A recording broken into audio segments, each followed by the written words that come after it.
बीजेपीची लोक अशी बोलू शकणार नाहीत कधी, आणि कधी घेतले पण नाही तसे खोके आम्ही. विनाकारण नाही बोलायचं, नाही उत्तर भारतीय होऊ शकणार नाही.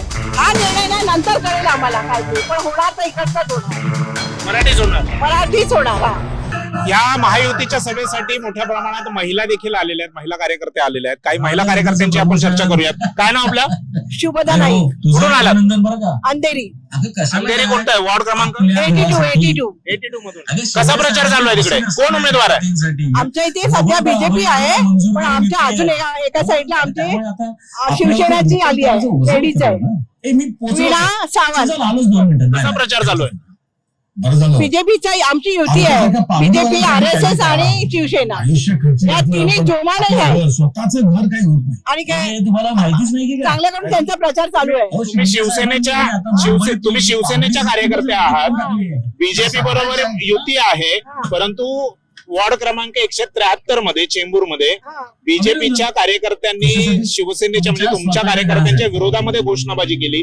कदाचित तो व्हिडिओ तुम्ही बघितला पण असेल, नसेल बघितला तर मी तुम्हाला सांगतो की त्या घोषणेमध्ये 50 खोके एकदम ओके अशा पद्धतीच्या घोषणा भाजपच्या कार्यकर्त्यांकडून दिल्या गेल्या आहेत.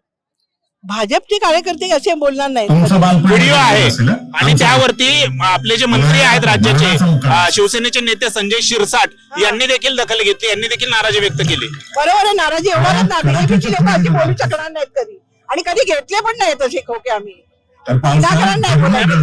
नाही पण दोस्ती आहे, ते मैत्री आहे तुमची, आणि अशा पद्धतीच्या तुमच्या विरोधामध्ये घोषणाबाजी चालली आहे. हे गलत आहे, बरोबर नाही आहे. म्हणजे असं वाटतंय का याच्यामुळे मिठामध्ये म्हणजे मिठाचा खडा पडेल? साखरेमध्ये मिठाचा खडा पडतो असं होतोय. हे असं खोटं बोलायचं नसते कधी, हे गलत आहे. आम्ही कधी घेतले म्हणजे बीजेपीने असं कधी घेतलं नाही आणि असं करत नाही. बीजेपी हा एक वचनी माणूस आहे, आणि तो ते करून दाखवणारच ते लोक, कधी हे नाही येते, गलत नाही बोलणार ते कधी. असं बोलणारे बोलतात, पण असं आजपर्यंत ठाकरेचे लोक किंवा इतर काँग्रेसचे लोक अशा पद्धतीचा प्रचार करत होते तुमच्या बाबतीमध्ये, परंतु आता बीजेपी मैत्री आहे, युती आहे, आणि अशा पद्धतीची घोषणा बीजेपीचे लोक करतात. नाही, हे शक्य नाही आहे, असं नाही आहे. आणि बोलणाऱ्यांचं तोंड धरू शकत नाही, पण बोलण्याविना आपल्याला त्याचं काय हे नाही आहे. आपण करून दाखवतो, आम्ही कार्य केलेलं आहे, शिंदे साहेबांनी पण केलेलं आहे, फडणवीसनी पण केलेलं आहे, RSS पण आमचं कार्य भरपूर झालेलं आहे याच्यामध्ये, आणि त्यांचं काय बोलणं आम्ही ऐकत नाही, आम्ही आमचं कार्य करत राहतो. किती जागा येतील तुमच्या पक्षाच्या?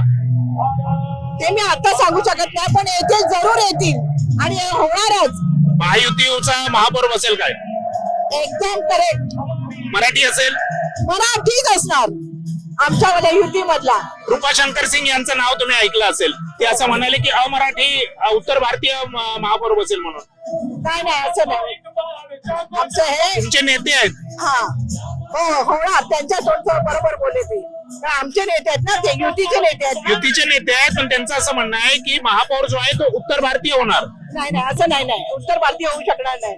हा निर्णय ना नंतर कळेल आम्हाला काय ते, पण होणार तर इकडचाच होणार, मराठीच होणार. हा, कालची सभा बघितली तुम्ही ठाकरेंची इथे झालेली, याच मैदानावर झालेली? नाही, आम्ही प्रचाराला गेलेलो, आम्हाला मिळाले नाही बघायला, त्यामुळे याच्यापुढे पण आम्ही सांगू शकत नाही काय ते, पण होणार तर इथेच होणार आहे, आणि चांगलं होणार आमचं. बस आमच्या युतीपैकी आम्हाला मिळणारच आहे, चांगला न्याय मिळणार आम्हाला, हे मी 100% सांगू शकते, कारण आम्ही तसं केलेलं आहे, कोणाला मन दुखवलेलं नाहीये आम्ही. जरूर होणार चांगलं आमचं. धन्यवाद.